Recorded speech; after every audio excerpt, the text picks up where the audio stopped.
सिस्टरगण एवं मेरे प्यारे भाइयों एवं बहनों, आप सभी को जय श्री।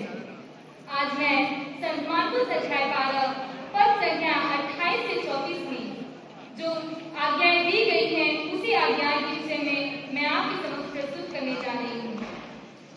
ये आज्ञाओं का पहला भाग जो हमें विधि विवरण ग्रंथ अध्याय 6 पद संख्या 5 से देखने को मिलता है, जहाँ वचन कहता है, अपने प्रभु ईश्वर को अपनी सारी हृदय, अपनी सारी आत्मा और अपनी सारी बुद्धि से प्रेम करो।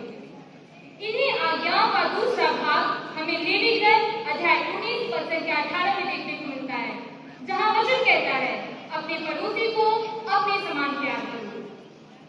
ये आज्ञाएं न केवल संत मार्कुस में बल्कि संत मार्कुस, संत मत्ती और संत लूकास इन तीनों सुसमाचारों में हमें देखने को मिलता है। पहला, संत मार्कुस में हम देखेंगे कि इन आज्ञाओं को होम और बलिदानों से बढ़कर बताया गया है, और संत मत्ती के सुसमाचार में देखेंगे इन्हीं आज्ञाओं पर समस्त संहिता और नबियों की शिक्षाएं अवलंबित हैं। संत लूकास के सुसमाचार में हम देखेंगे ये आज्ञाएं हमें बताती हैं कि किस प्रकार हम अनंत जीवन को प्राप्त करेंगे।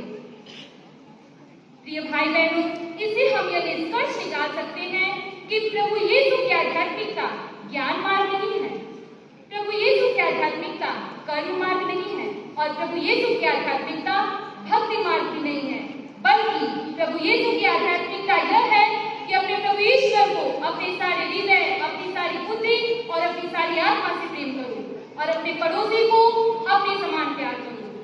इसलिए संत यूहन्ना अपने पहले पत्र अध्याय 4 पद संख्या 20 में कहते हैं, जो व्यक्ति यह कहता है कि मैं ईश्वर को प्रेम करता हूँ परंतु वो अपने भाई से बैर करता है, तो वो झूठ बोलता है।